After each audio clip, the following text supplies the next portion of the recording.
Bonjour, je suis Gaëtan Gomer et j'ai participé au projet extraordinaire.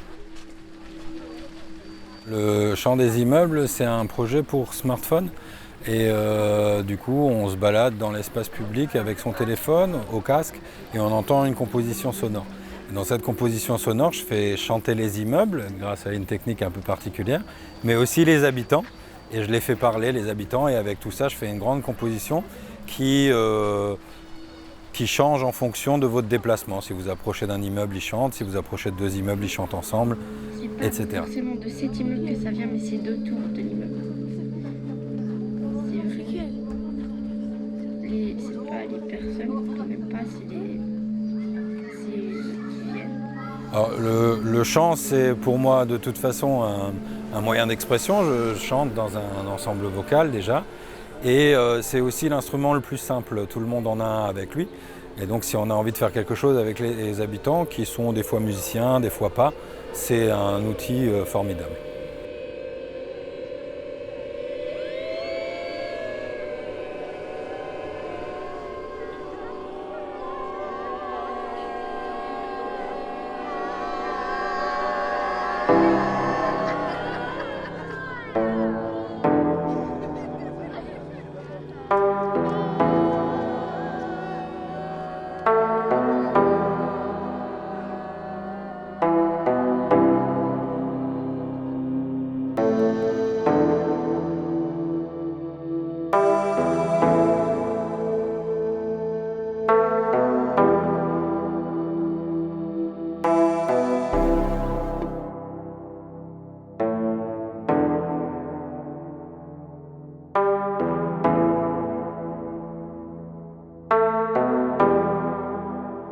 Leingold, tour des années 70, au Neuhof, Strasbourg. Un quartier difficile, comme on dit, un quartier riche, plein de surprises. Leingold, c'est 42 appartements, habités de façon diverse par des familles, des personnes seules, des femmes avec enfants, des enfants avec des parents âgés. Il y a aussi des appartements pour des réfugiés politiques, il y a des Afghans, des Ivoiriens.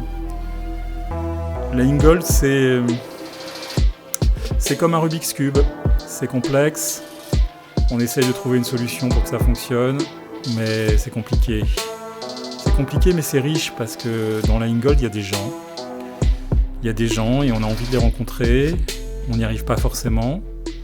C'est plein d'histoires. Il y a tellement d'histoires qu'on a envie d'en faire un livre. Voilà, c'est mon projet, un livre pour Leingold.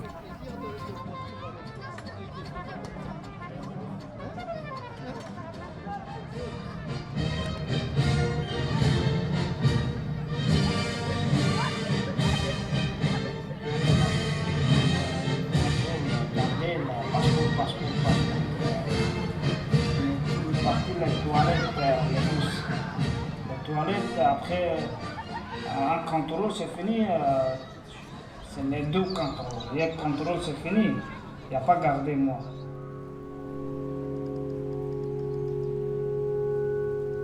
Je suis très sensible à des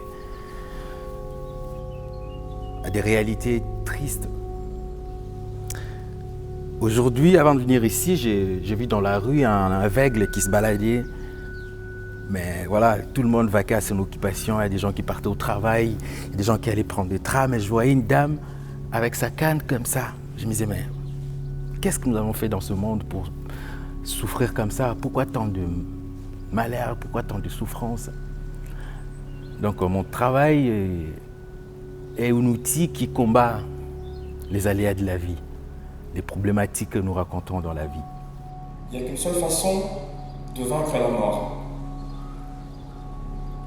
C'est d'en prendre conscience. Prendre conscience qu'elle existe, mais sous une autre forme. Que la mort est une vie sous une autre forme. Et la meilleure façon de le dire, c'est avec le sourire.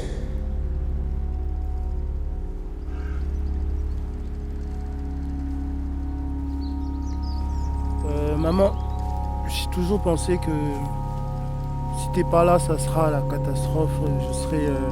Tout va s'écrouler sur moi, mais Physiquement, t'es pas là, mais mentalement, dans le cœur, spirituellement, t'es là, quoi. Parce que, vu le chemin que j'ai fait depuis que t'es parti physiquement, je dirais que t'es toujours là, quoi.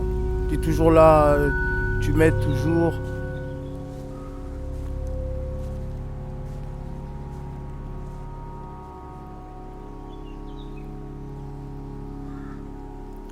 Cet objet servira pas à mettre qui qu'il soit dedans. Je dirais, c'est un buffet, c'est un bar. C'est pour mettre à manger, à boire dedans. Ça, c'est l'aspect technique.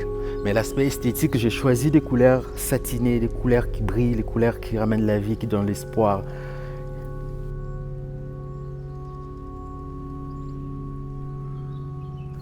Donc si je vais essayer un peu de montrer comment ça va être, là il y aura des à boire et des dents à manger. Donc j'inviterai les gens, les publics, à venir partager un verre, à venir faire un apéro. C'est vrai qu'au moment où les gens parlent, le moment où on mange, c'est des moments où on se dit des vérités. C'est des moments où il se passe des choses. Et je trouve très intéressant de proposer un projet comme ça dans un quartier qui a vécu notamment l'histoire. Comme disait Catherine Boscovitch, ici à la Méno, quand on soulève le tapis, il y a des choses là-dedans. Peut-être ça sera un moment où les gens peuvent se retrouver, se rencontrer, se parler, tisser des liens, ici dans ces théâtres. Et comme chez nous à Kinshasa, on ne célèbre jamais un deuil en l'intérieur d'une maison. Ça se passe dehors, à l'espace public. Cette famille, qui est une fille assez lambda, qui elle a perdu sa mère et son père et tout ça, elle va s'attacher à chaque personnage. Et son but à elle, c'est de comprendre en fait pourquoi ils sont bizarres, la malédiction qu'il y a autour de ça. Et en fait, c'est hyper ouf, on s'attend jamais à la fin du manga. Et chaque personnage est développé, a une histoire assez sombre et assez particulière. Et il est trop bien, donc je te le conseille. Bonjour, c'est Fanny de Chaillet. Pendant le Festival Extraordinaire, j'ai présenté le projet La Bibliothèque. Alors la bibliothèque, le principe il est simple, c'est une bibliothèque vivante.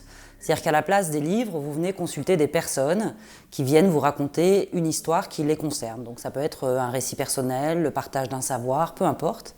Donc j'ai travaillé avec une bande de gens qui viennent de la Méno et on a travaillé ensemble en tête-à-tête plusieurs fois et ils m'ont raconté leur histoire et à partir de là, on en a fait des récits. Voilà, le projet s'est passé à la médiathèque de la Méno. Il est en ce moment même en train de se faire. Et j'ai travaillé avec 9 personnes qui chacun ont constitué des récits entre 15 et 20 minutes à partir d'histoires qu'ils avaient envie de partager avec moi et de raconter aux gens. Donc la situation, c'est un tête-à-tête. Vous, en tant que lecteur, vous arrivez à la bibliothèque, il y a un catalogue avec des noms d'ouvrages. Vous choisissez un livre, la bibliothécaire vous emmène à une chaise, et puis le livre vivant, la personne, arrive en face. Alors elle porte un beau t-shirt avec le titre de l'ouvrage devant et le nom de l'auteur dans le dos. Elle s'installe en face de vous, elle vous regarde dans les yeux, et pendant 20 minutes, elle vous raconte son histoire.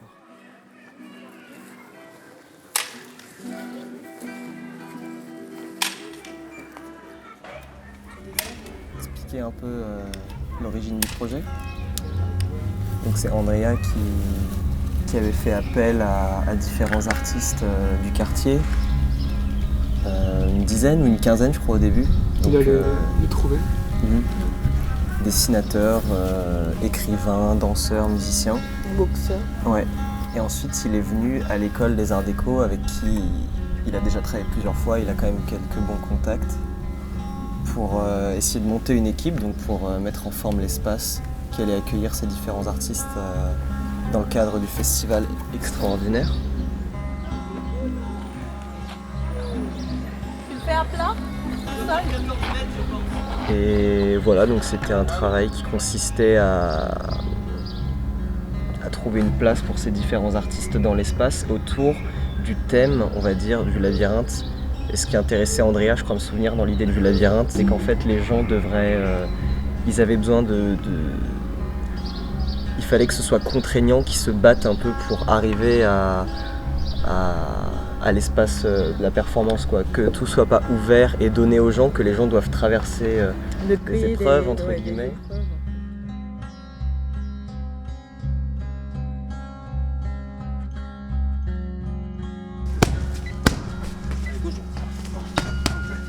Stop.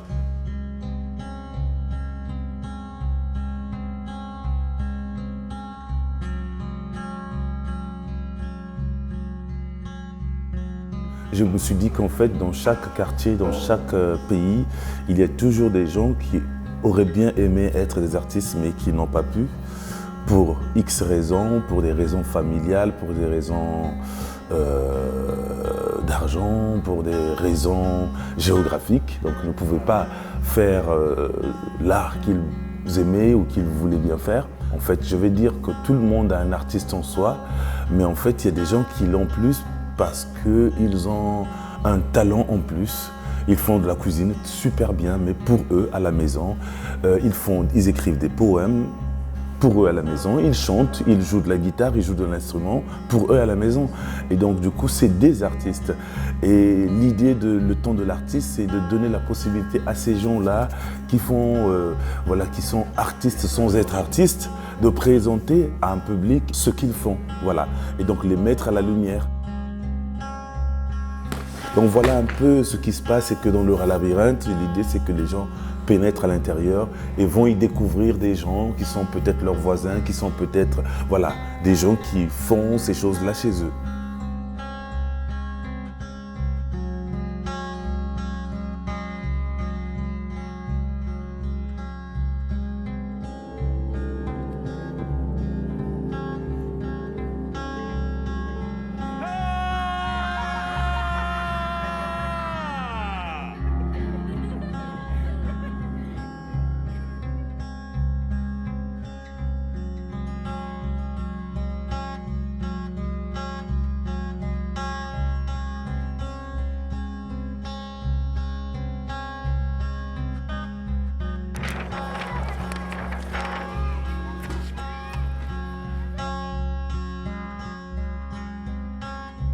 My name is Nina Stuttrup-Larsen. I'm a visual artist and designer. For Extraordinaire, the Festival Extraordinaire, I've been working on a publication. I've come 3 different times to visit La Menau in Neuhof, and walking in the neighborhood and meeting the people who live here. I started to work on a publication where, with the inhabitants and people from the community, we've been discussing the question of a patrimoine. I'd say when something is patrimonialisé, or when something is patrimonialized, it is something which is protected and guarded, both by the community but also by the state, the law, the city. There's an obligation to maintenance, to maintain, and there's an obligation to take care of it, to protect it. And I was interested in figuring out with people here what are those things, and how could we think about that together. So I've had a lot of discussions with different people in the neighborhood, different groups of people who have shared stories and images and ideas. And so I've put this into a small publication. It's a poster, and it's pages with texts and images with these reflections. So, of course, it's not a real proposal yet. It's not a UNESCO monument, but it's a beginning of a conversation of what would the community here like to create as a patrimoine.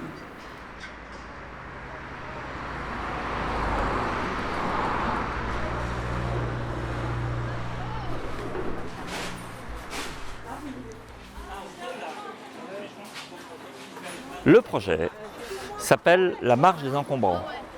Et en fait, c'est un projet qui est né de discussion avec les équipes de Méno Service, qui est une association d'insertion qui travaille avec à peu près 130 personnes ici, et de questionnement autour de la manière dont les déchets sont jetés dans le quartier, au pied des immeubles, etc., etc.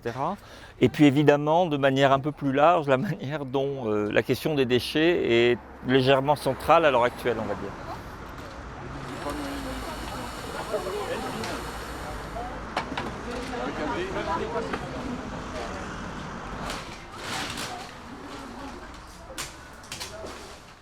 Et donc l'idée est venue de faire une marche qui aura lieu donc le samedi 15 à 11h30 dans la cité, c'est-à-dire dans les endroits où les équipes de Méno Service avec qui je travaille là aujourd'hui font le ménage et nettoient et sortent les déchets, et vident les caves, etc., etc. Et donc l'idée c'est de faire une marche en musique avec une cinquantaine de musiciens des deux écoles de musique de la Méno et du Neuhof. La marche partira d'ici. Elle circulera pendant une grosse demi-heure dans la cité, derrière nous, là, entre les bars, etc., etc. Et ensuite, elle reviendra ici pour rentrer tous ensemble, parce qu'il y aura 4 groupes qui circuleront entre les bars, et on rentrera tous ensemble dans la fête du parc Schulmeister qui aura lieu à ce moment-là. Voilà. C'est ça le projet, en fait.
En ce moment en pleine résidence avec les jeunes de l'association JIP. Voilà, le projet est intitulé Méno Feeling Good. Donc moi en tant qu'Abdoulaye Trésor Konaté, j'avais juste envie dans le cadre de ce projet extraordinaire, partager au fait des moments de joie.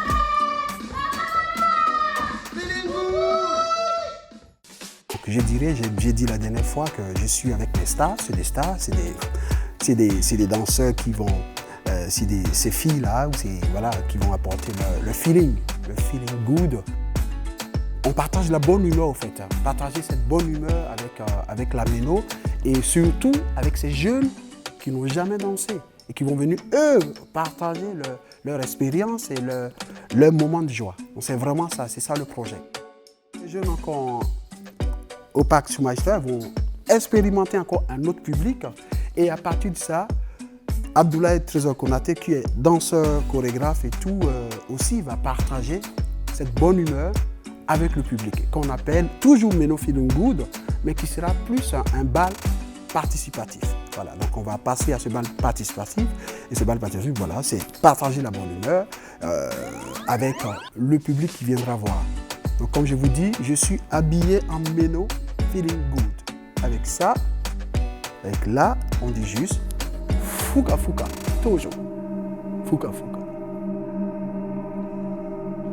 Derrière un homme, un grand homme, il y a toujours une grande femme. Je vais chez elle au moment de crise pour voir ce qui se passe, parler avec leur mari.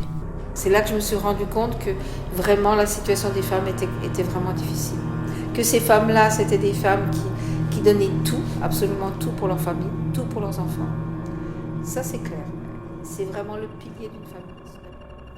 Le projet, il se fait avec 5 femmes que j'ai rencontrées à la Méno, qui sont des femmes très actives, dans le sens où elles ont plusieurs vies. C'est-à-dire elles ont leur vie professionnelle, d'une part, et puis à côté de leur vie professionnelle, elles s'occupent des autres, en gros. L'esplanade devant le pôle sud est vide. Il est 2h de l'après-midi et elle marche sous le soleil. La terre de la Méno est à elle. Sous le goudron, il y a un jardin. Et au bord du jardin, la mer s'étend jusqu'à une autre rive. Peut-être la rive du pays d'où elle vient. Le sujet que je partage avec elle, c'est comment dans sa vie on s'engage pour des causes, pour accompagner d'autres gens qui sont dans la détresse ou qui sont dans des questionnements ou qui sont dans des situations très difficiles. Ce sont des femmes actives, pour ne pas dire activistes, et qui donnent une très très grande partie de leur temps à leur activité justement d'accompagnement d'autres femmes, la plupart du temps, pas que, parce qu'elles accompagnent aussi des hommes en grande difficulté et qui ne comptent pas leur temps. Ça m'intéressait d'interroger ça. Pourquoi on fait ça aujourd'hui? Qui le fait? Comment? Dans quel contexte? Alors, il y a des choses très dures qu'elles m'ont racontées, il y a des choses plus douces aussi. Et ce qui les caractérise la plupart du temps, c'est leur optimisme. Les femmes qui se démènent, chacune à leur façon. Les femmes qui relèvent la tête en même temps que leurs manches. Les femmes qui disent non. Cet optimisme-là, j'ai envie de le partager avec elles, malgré tout. C'est-à-dire malgré, parfois, un environnement et ce à quoi elles ont affaire qui peut être difficile. Je l'entends tellement qu'il se dresse parfois comme un mur entre moi et les gens. Et peut-être entre les gens entre eux. On a partagé un certain nombre de réflexions. Je les ai enregistrées. Et à partir de ces enregistrements, eh bien, j'ai composé une installation. Et moi-même, j'ai écrit un texte à partir de ces rencontres. J'ai choisi aussi d'intituler cette installation « Action, Action ». C'est ça le projet que je vais mettre en scène avec le musicien Jean-Marc Foussat. Jean-Marc, évidemment, mon camarade est né en Bretagne.